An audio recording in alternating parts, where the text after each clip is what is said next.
Quinta esencia. Frankenstein o el moderno Prometeo de Mary Shelley.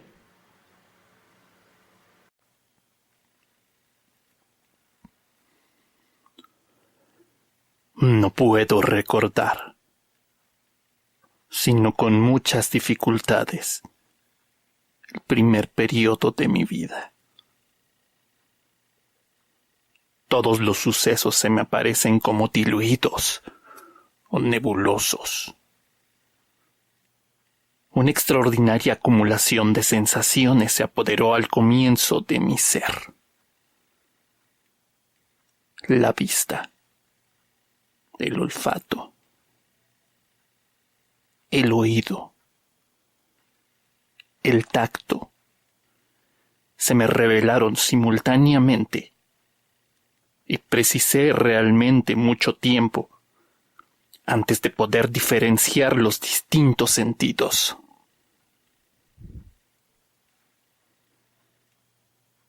Me acuerdo de haber percibido una luminosidad cada vez más fuerte que oprimía mis nervios ópticos y me forzaba a cerrar los ojos.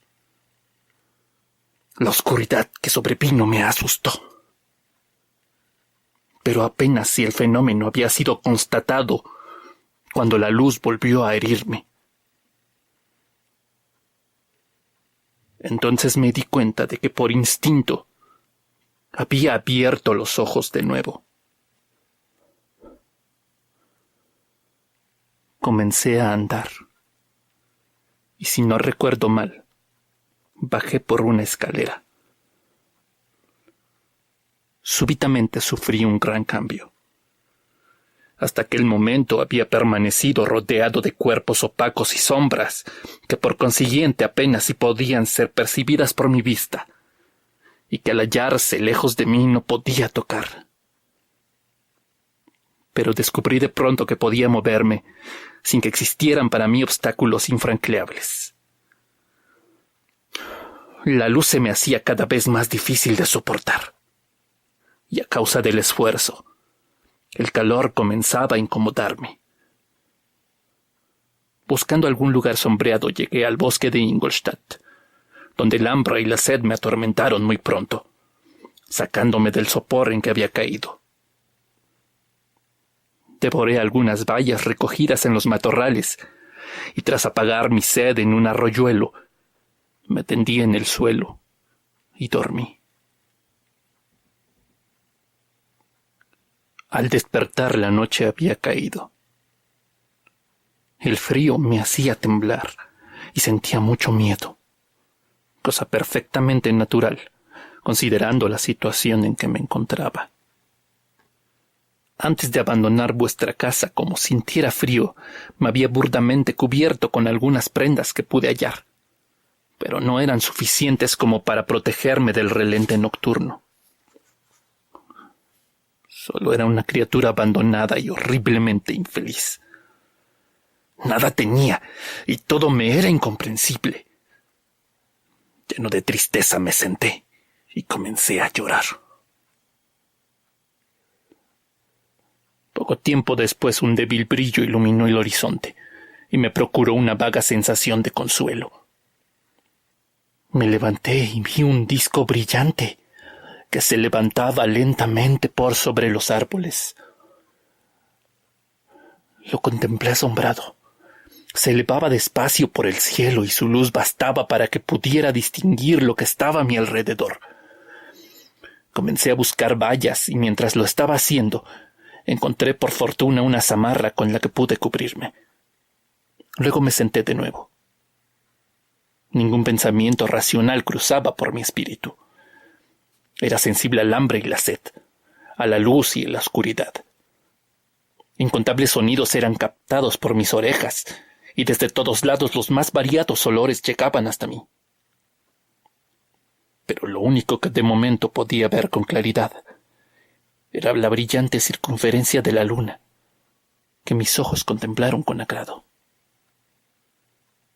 Muchos amaneceres y muchos ocasos fueron después sucediéndose. La noche era considerablemente más corta cuando comencé a percibir con claridad las sensaciones y a distinguir las unas de otras. Fue así, casi sin darme cuenta, como comencé a distinguir distintamente el cristalino arroyo en el que bebía y los árboles cuyas ramas me prestaban abrigo contra los rayos demasiado ardientes del sol. Estuve a punto de enloquecer de alegría cuando me di cuenta de que el agradable sonido tan dulce a mis oídos que había escuchado provenía de la garganta de unas pequeñas criaturas voladoras que de vez en cuando al pasar por delante de mí habían ocultado en parte la luz del día. Comenzaba a mirar también con mayor atención la brillante bóveda que se extendía sobre mi cabeza. Intentaba algunas veces, aunque sin lograrlo, imitar el canto de las aves.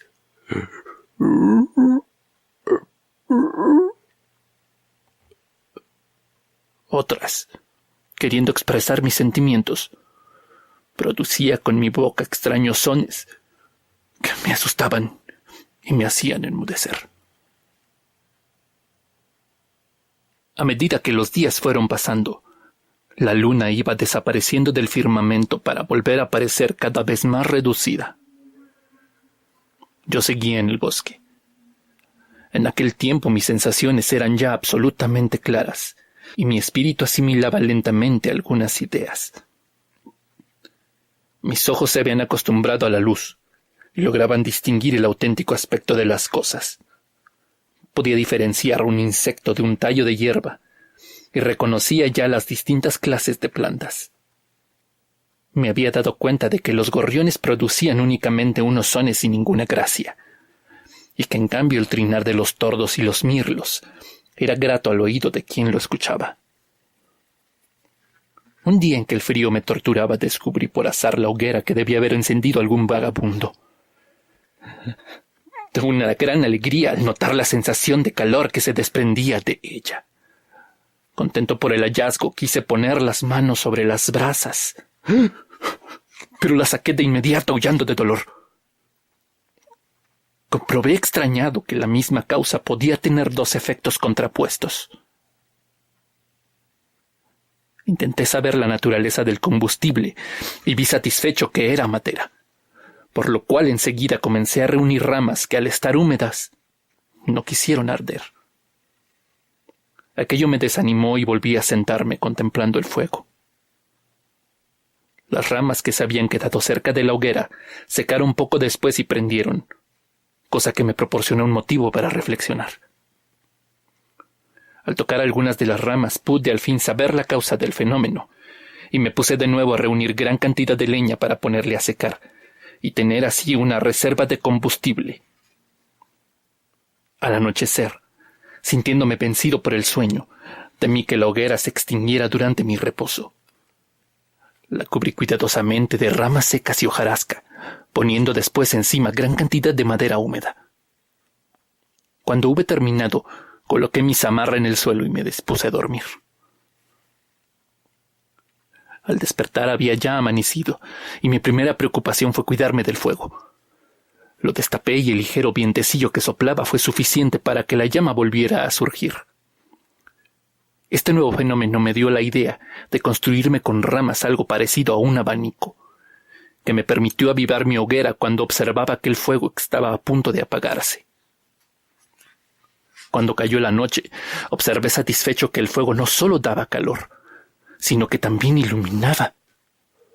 Otro descubrimiento importante lo realicé al constatar por los restos de comida abandonados por mi predecesor, que el fuego podía también ser utilizado para preparar los alimentos. Intenté hacerlo así, colocándolos sobre las brasas. De este modo, aprendí que la comida no se estropeaba al asarla, sino que por el contrario, al hacerlo las avellanas y las raíces tenían un sabor mucho más agradable. Pero los alimentos escaseaban cada día más, y frecuentemente tenía que pasar días enteros buscando en vano algunas bayas que llevarme a la boca. Por ello decidí abandonar aquellos parajes y buscar un lugar que pudiera alimentarme mejor. Sentí mucho la pérdida del fuego, puesto que como lo había conseguido por azar, Ignoraba el modo de volver a encenderlo. Estuve muchas horas pensando en tan serio problema, pero no conseguí hallarle solución. Abrigado por mi gran zamarra, caminé por el bosque siguiendo en dirección al sol poniente. Anduve durante 3 días enteros antes de llegar por fin al límite del bosque. Durante la última noche había caído una gran nevada, y los campos aparecían cubiertos por una extensa capa blanca. El paisaje tenía un aspecto depresivo, y noté que mis pies estaban helando en contacto con aquella sustancia húmeda y fría que cubría la tierra. Eran aproximadamente las 7 de la mañana, y quería encontrar antes que nada algunos alimentos y un lugar seco que me permitiera descansar. Al recorrer los lugares próximos, descubrí sobre un cerro una cabaña que debía servir de morada a un pastor. Era para mí una novedad. Curiosamente examiné el minúsculo edificio, y cuando la puerta cedió a mis empujones, penetré en su interior. Sentado junto al fuego, donde estaba cocinando alguna cosa, se hallaba un anciano. Al escuchar ruido volvió la cabeza, y viéndome se levantó gritando. Salió corriendo de la cabaña y se lanzó a campo traviesa a una velocidad que parecía imposible en tan ancianas piernas. Era diferente a todos los seres que anteriormente había contemplado, y su fuga me sorprendió. Pero la cabaña atrajo de pronto toda mi atención. La lluvia y la nieve no habían penetrado en ella, y por lo tanto su suelo estaba seco. El lugar me pareció tan delicioso, tan exquisito, como debió parecerles el pandemonium a los diablos del infierno tras las horrendas torturas que habían sufrido al atravesar los lagos de fuego. Comí con avidez el desayuno, abandonado por el pastor, compuesto de pan, queso, leche y vino. Pero este último me desagradó sobremanera. A continuación, derrengado por el cansancio, me tendí sobre el montón de paja que hallé en un rincón y me dormí. Desperté al mediodía. Animado por la calidez del sol que brillaba sobre la nieve, me dispuse a seguir mi viaje. Guardé los restos de la comida en una faltriquera que robé al pastor y caminé de nuevo a través de los campos por espacio de muchas horas hasta que al crepúsculo llegué a la entrada de un villorrio. Qué hermoso me pareció. Las chozas, los alegres chalets y casas más acomodadas encendieron mi admiración. Las verduras que crecían en los huertos, las jarras llenas de leche y los quesos colocados en las ventanas de ciertos chalets me hicieron recordar mi apetito. Elegí una de las más atractivas mansiones y entré. Pero antes de que hubiera podido abrir por entero la puerta, los niños prorrumpieron en chillidos y una mujer cayó desmayada al suelo. En menos de lo que cuesta decirlo, todo el pueblo se había puesto en movimiento. Gente enloquecida huía por doquier mientras otros me atacaban, hasta que lleno de las heridas que me causaron las piedras y otros objetos que me lanzaban, pude huir al campo. Había ya oscurecido y busqué cobijo en un mísero cobertizo de techo muy bajo, en muy mal estado, que contrastaba con los pequeños palacios que había podido ver en el pueblo. Aquel cobertizo se encontraba adosado a un minúsculo chalet que me pareció muy bien arreglado. Sin embargo, y tras mi última experiencia, no me atreví a entrar en él. Mi nuevo refugio, hecho de madera, era tan bajo que casi no podía permanecer sentado sin verme obligado a agachar la cabeza.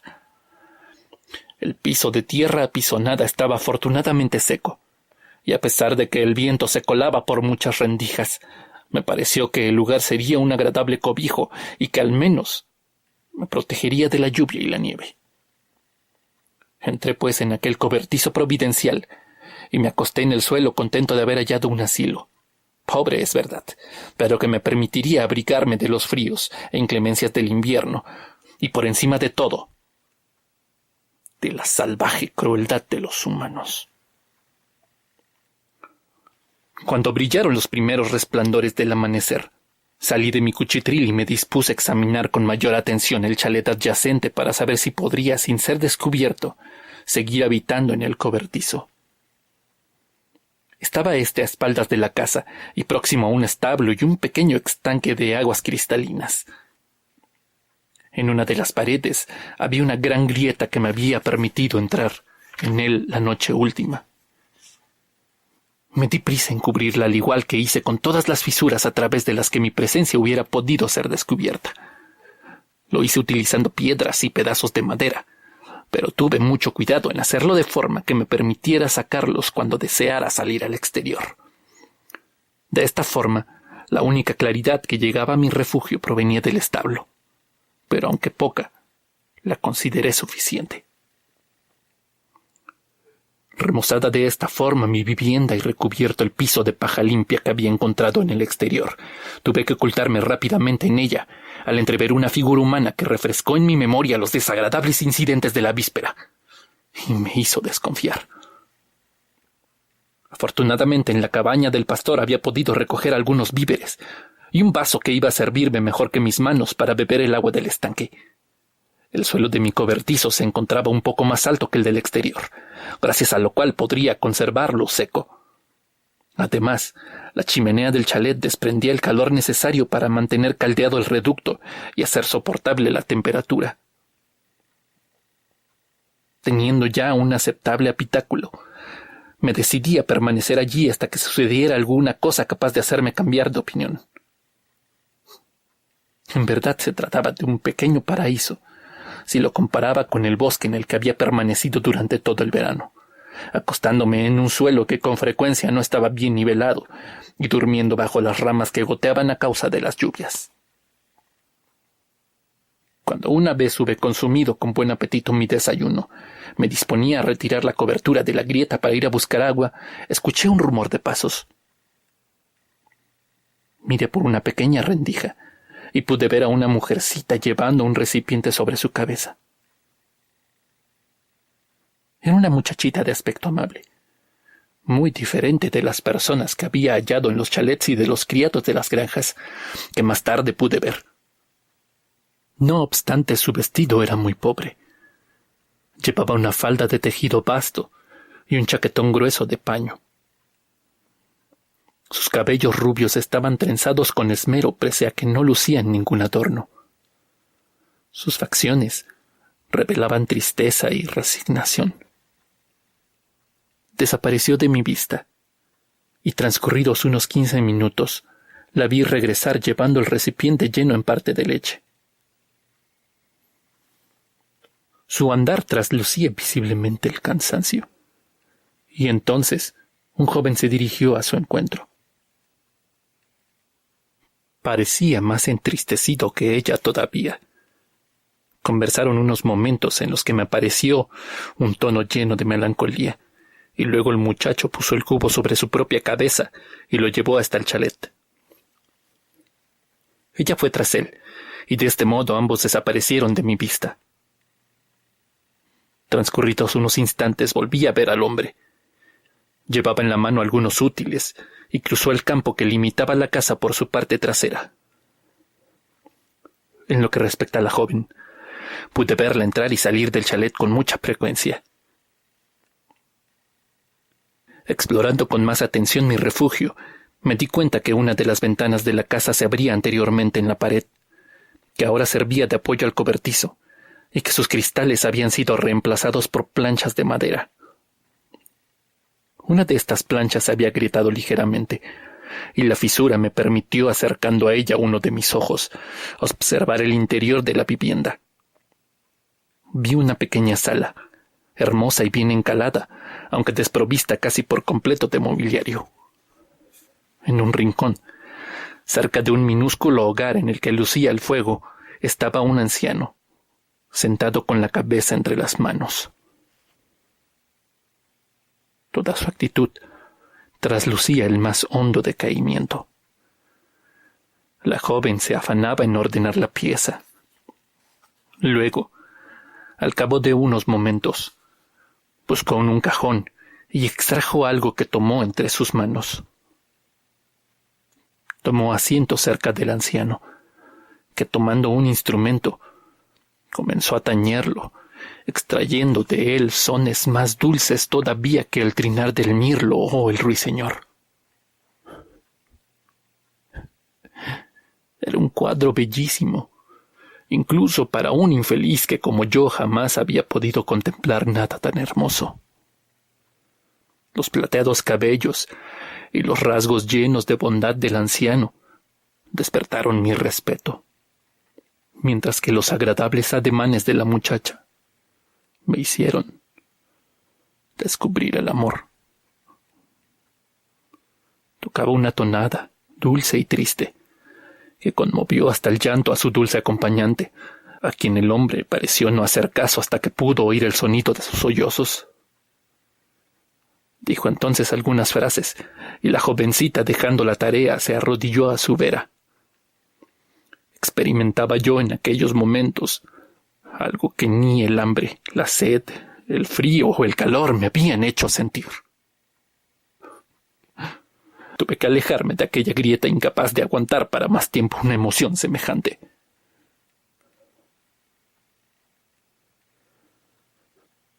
Al poco rato regresó el muchacho que traía sobre sus espaldas unas brazadas de leña. La muchacha salió a su encuentro, le ayudó a librarse de su pesado cargamento y después cogió algunas ramas que arrojó al fuego.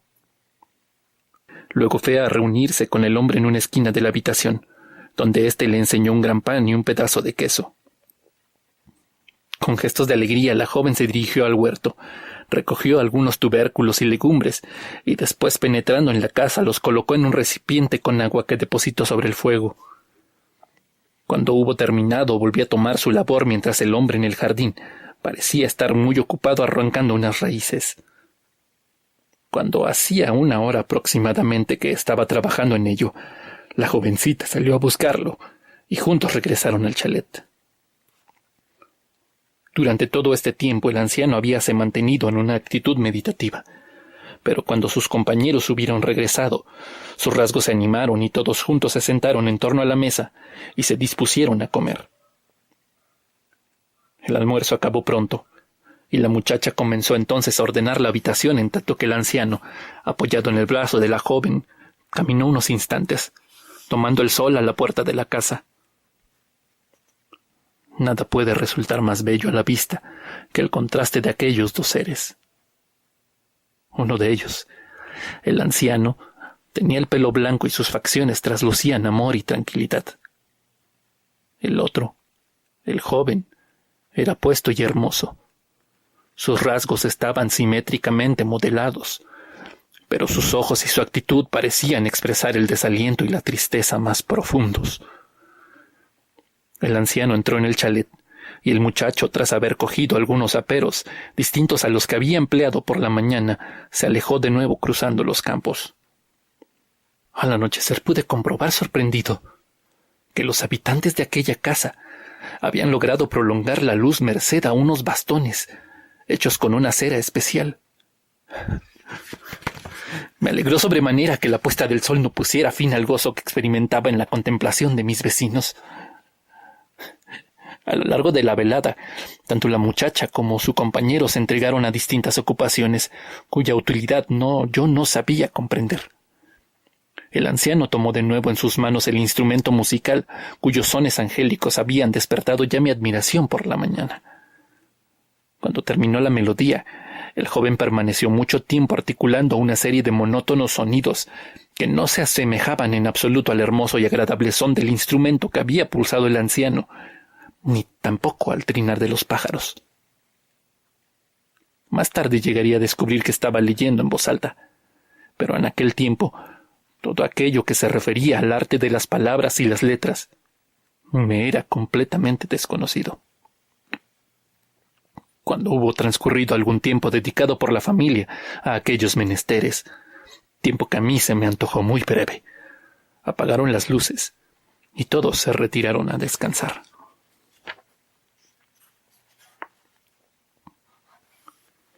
Me acosté en mi camastro, pero no logré conciliar el sueño. Repasaba los sucesos de la jornada, Lo que más me había impresionado eran los amables modales de aquellas personas. Hubiera deseado unirme a ellas, pero no me atrevía a hacerlo. Tenía muy presente el trato recibido la víspera de aquellos feroces pueblerinos, y estaba decidido, cualquiera que fuese la actitud que adoptara en el futuro, a permanecer por el momento encerrado en mi cobertizo, observando a mis vecinos y procurando averiguar la causa de todas sus acciones. Al día siguiente se levantaron cuando todavía no había amanecido. La joven ordenó nuevamente la casa y dispuso luego el desayuno. Tras haber comido, el muchacho se marchó. La jornada transcurrió casi igual que la anterior. El joven trabajaba constantemente fuera del chalet. La muchacha se ocupaba de las tareas domésticas. El anciano, pude darme cuenta enseguida que era ciego, pasaba el tiempo tañendo su instrumento musical o sumido en meditaciones. El afecto y el respeto que ambos jóvenes testimoniaban a su venerable compañero parecían ilimitados. Le prestaban dulce y afectuosamente todos los pequeños servicios que precisaba, y él se lo agradecía con una sonrisa llena de bondad. Pese a ello, aquellas personas no eran absolutamente felices. Los muchachos se apartaban algunas veces y parecían entregarse al llanto. No me era posible comprender la razón de su infelicidad, pero aquello me afectaba profundamente. El hecho de que tan hermosas criaturas se sintieran desgraciadas me hacía más fácil la admisión de que yo, ser solitario e imperfecto, lo fuera más todavía. Pero ¿por qué eran tan profundamente desdichadas aquellas excelentes personas? Poseían una bella casa, al menos eso me parecía, y disfrutaban de todas las comodidades apetecibles. Tenían fuego para calentarse cuando hacía frío, y suculentos manjares para alimentarse cuando sintieran hambre.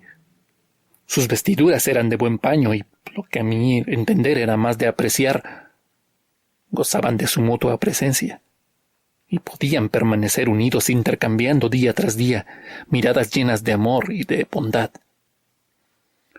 ¿Qué significaban, por ende, sus lágrimas? ¿Acaso sufrían realmente?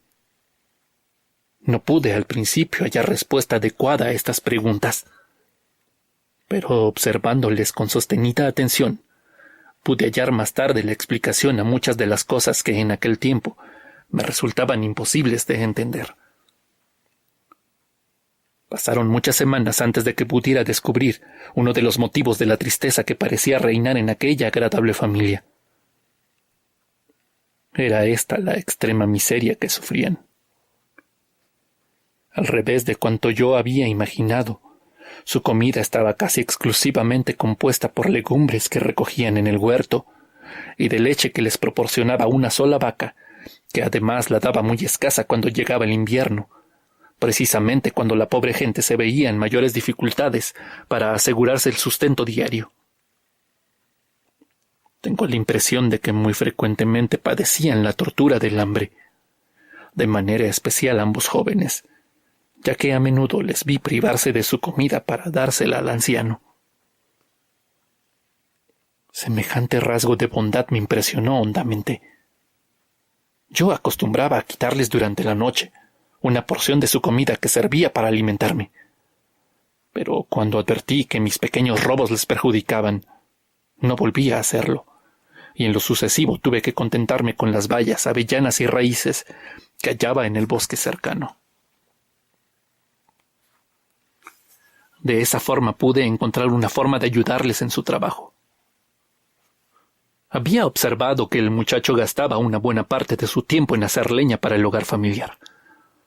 Protegido por la noche, me apoderaba de sus instrumentos, cuyo manejo me fue fácil aprender, y cortaba suficiente cantidad de leña como para aprovisionarles durante varios días.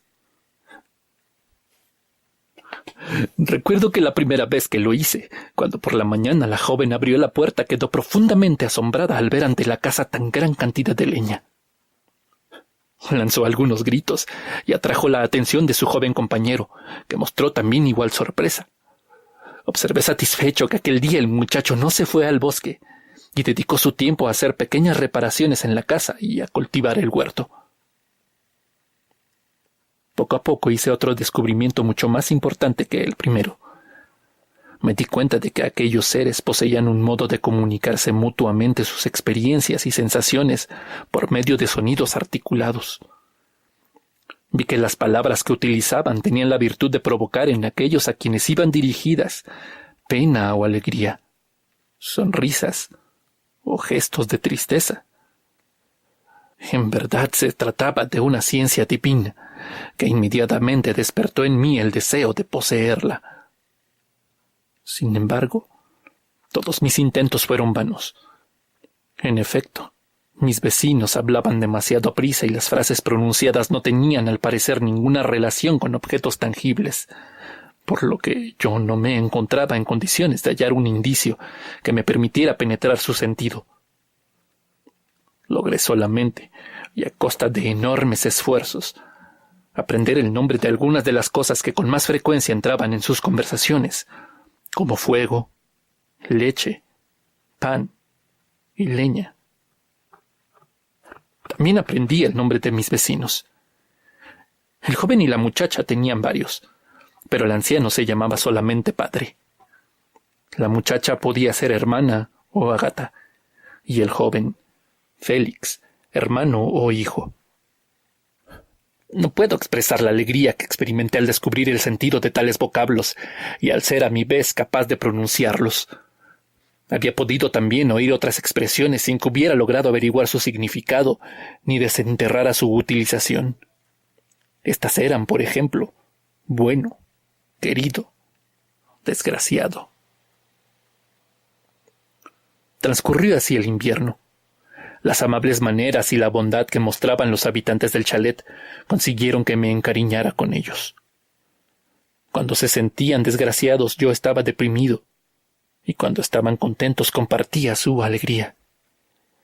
No tenía ocasión de ver muchas más personas distintas a ellos tres, y cuando esto ocurría, cuando alguien venía al chalet, sus modales bruscos y su tosquedad me herían sin conseguir más que resaltar las superiores cualidades de mis amigos. Había podido observar que a menudo el anciano intentaba levantar la moral a sus hijos, como él les llamaba, y aliviar su melancolía. Entonces sus palabras estaban llenas de animación, y su rostro traslucía tanta bondad que yo mismo sentía el mayor placer al contemplarlo. Ágata le escuchaba respetuosamente. Muchas veces sus ojos se llenaban de lágrimas que enjugaba a escondidas, pero por regla general sus rasgos se dulcificaban y su voz sonaba mucho más alegre al terminar de hablar con su padre. Con su hermano, en cambio, las cosas eran distintas. Era el que más triste se mostraba de los tres, y a pesar de mi inexperiencia, comprendí que el muchacho había sufrido sin duda mucho más que sus compañeros. Pese a ello, cuando se dirigía a su padre, su voz era más vibrante, más alegre que la de su hermana. Podría citar incontables ejemplos de hechos poco relevantes, es cierto, pero que testimoniarían con claridad la magnífica disposición de aquellas buenas gentes. Pese a la desazón que le causaba su indigencia y su tristeza, Félix tuvo la exquisita atención de llevar a su hermana con evidente satisfacción la primera flor blanca que con su corola rompió el tapiz de la nieve. Por la mañana, antes de que ella despertara, limpió de nieve el sendero que llevaba al establo, sacó agua del pozo y recogió la leña que una mano desconocida seguía depositando, noche tras noche, a la puerta de la casa, con la consiguiente sorpresa de todos. Creo que durante el día Félix había comenzado a trabajar para un granjero de los alrededores, pues ocurría que marchándose del chalet por la mañana, no regresaba sino cuando había oscurecido, sin llevar como lo hacía antes la provisión de leña. En otros instantes se ocupaba del huerto, pero como la estación no era demasiado propicia a este tipo de labores, pasaba mucho tiempo leyendo en voz alta para su padre y Ágata. Estas lecturas lograron al principio intrigarme mucho. Sin embargo, descubrí poco a poco que al leer repetían con frecuencia sonidos semejantes a los que emitían cuando hablaban. Llegué a la conclusión de que sobre el papel estaban marcados signos.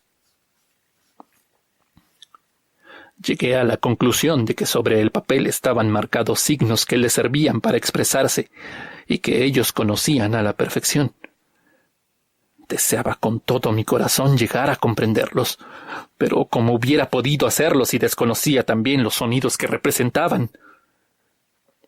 Sin embargo, lograba importantes progresos en este arte, aunque no lo bastante para permitirme seguir una conversación, pese a que ponía en ello todo mi interés.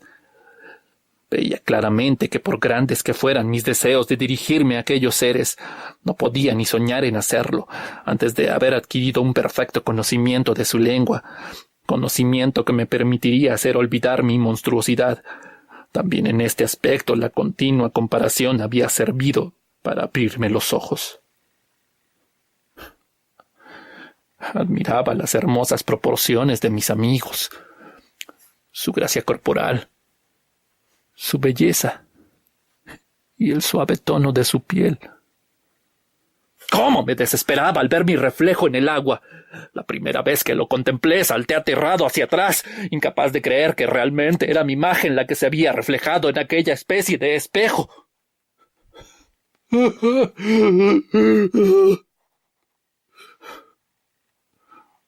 Pero pronto me vi forzado a admitir que, ciertamente, yo era aquella monstruosidad y sufrí las más horribles amarguras.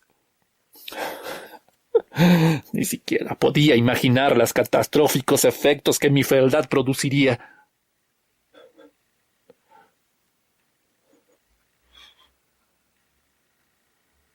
A medida que el sol iba ganando en calidez y los días iban siendo más largos, la nieve fue fundiéndose y aparecieron de nuevo los umbrosos árboles y la oscura tierra. A partir de entonces Félix tuvo más trabajo fuera del chalet, y dejaron de manifestarse en la casa los inquietantes indicios de un hambre inminente. Desde aquel momento el alimento de mis vecinos, bien que frugal, fue sano y suficiente. Nuevos tipos de plantas comenzaron a crecer en el huerto, y mis amigos las utilizaron para conseguir mayor variación en sus comidas. Además, a medida que la primavera iba avanzando, yo podía notar en el chalet las muestras de un mayor bienestar, al menos por lo que se refiere al alimento.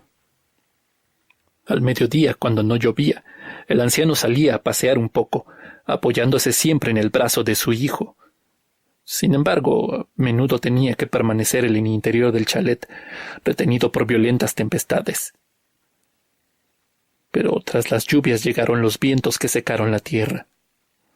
Las condiciones de vida mejoraron cada día más, incluso para mí, pese a que me hallara recluido en el pequeño cobertizo.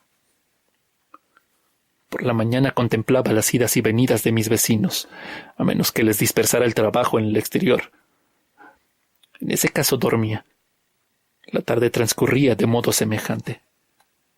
Pero por la noche, cuando ellos dormían ya, si había luna o la luz de las estrellas era suficientemente clara, me marchaba al bosque para conseguir mi comida y buscar leña para el refugio. Anteriormente a la llegada del buen tiempo, yo había limpiado con frecuencia el sendero de la nieve caída por la noche y efectuaba también pequeños trabajos que había visto realizar a Félix. Pude observar, ya lo he dicho antes, que estos trabajos misteriosamente realizados les llenaban de asombro. Un par de veces les oí pronunciar a este respecto las palabras hada buena y maravilloso, pero en aquel tiempo ignoraba lo que significaban estos términos. Mi cerebro era cada vez más activo, y yo deseaba más que nunca averiguar los sentimientos que movían y animaban a aquellos hermosos seres. Era en extremo curioso, y quería saber la razón por la que Félix parecía tan desdichado y Ágata tan triste.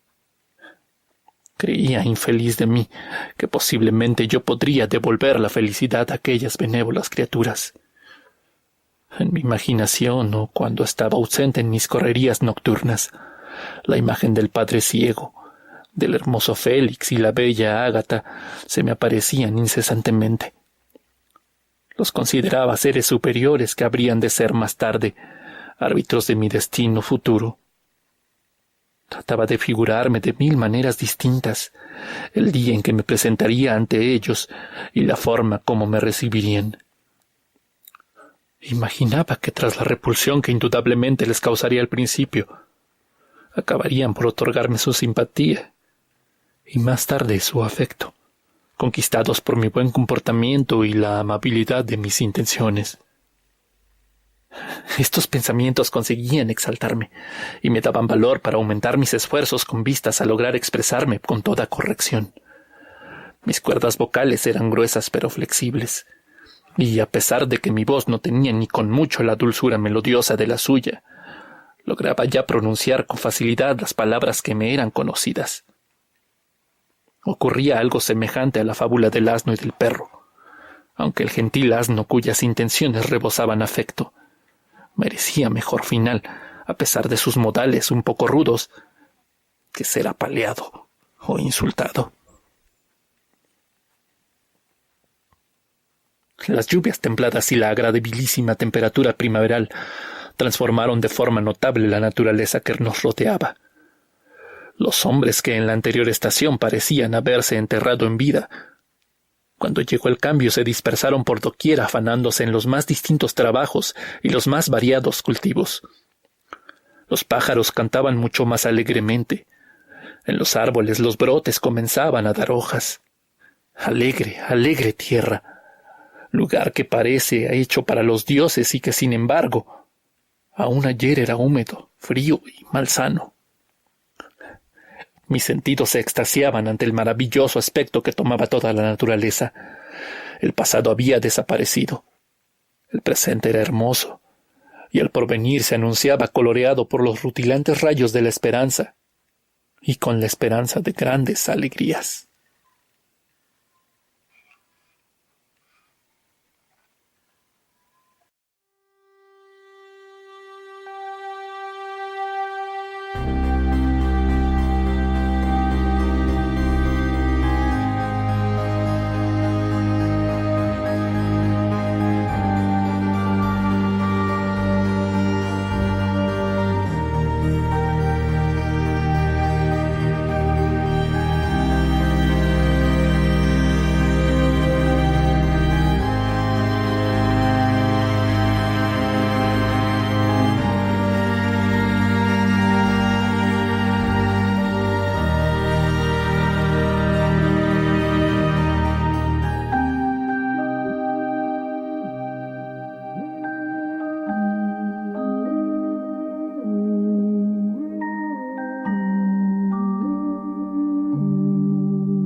beautiful.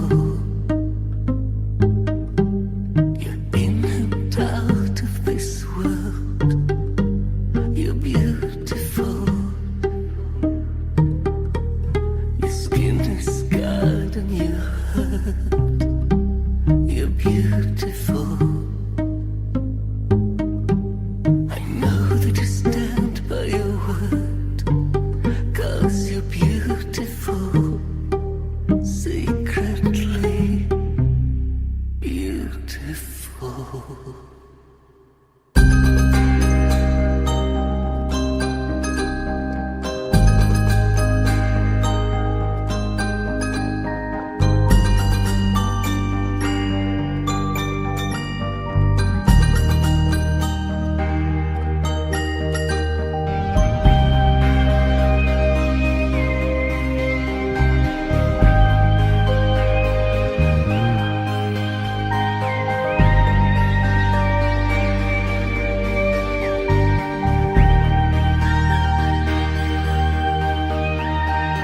Body's covered in fur. You're beautiful. You're in and out of this world. You're beautiful. Your skin is scarred and you hurt. You're beautiful. I know that you stand by your word, 'cause you're beautiful.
Muy buenas noches y bienvenidos después de mucho tiempo a este octavo bloque de Quintesencia dedicado a Frankenstein de Mary Shelley.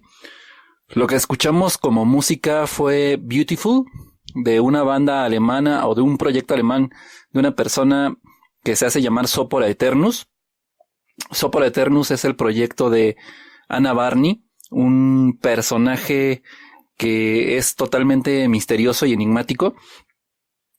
Anna Barney viene haciendo música aproximadamente desde 1994, aunque su proyecto ya lo tiene consolidado desde un poquito antes. Y como les comentaba, es un personaje que está rodeado de un halo de misterio impresionante. Nadie sabe su verdadera identidad. Siempre utiliza máscaras y reviste a su personaje de cualquier cantidad de aspectos que lo mantienen en el anonimato total.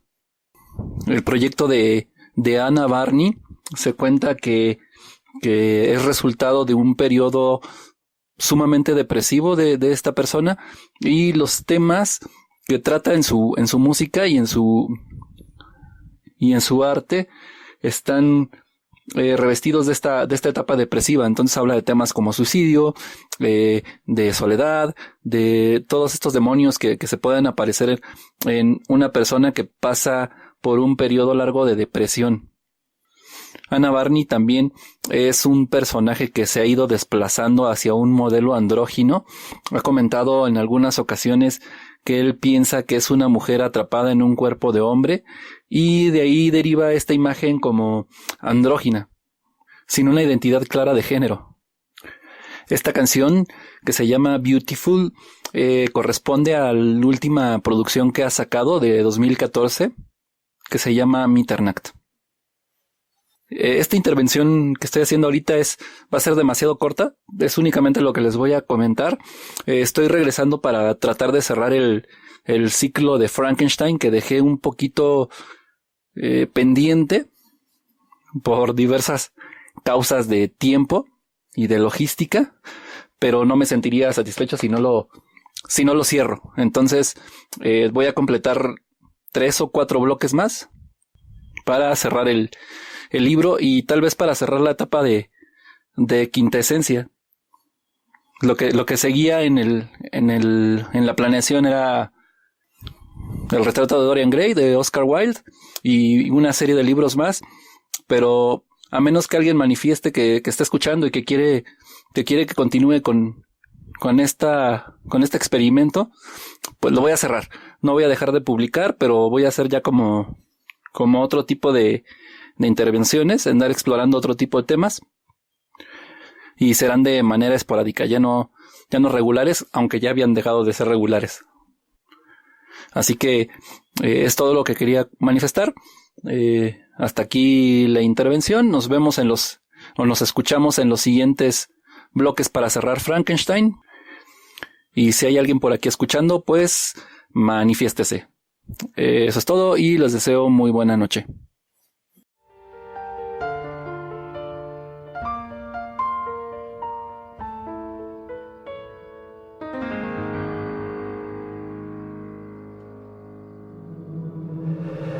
Quinta esencia.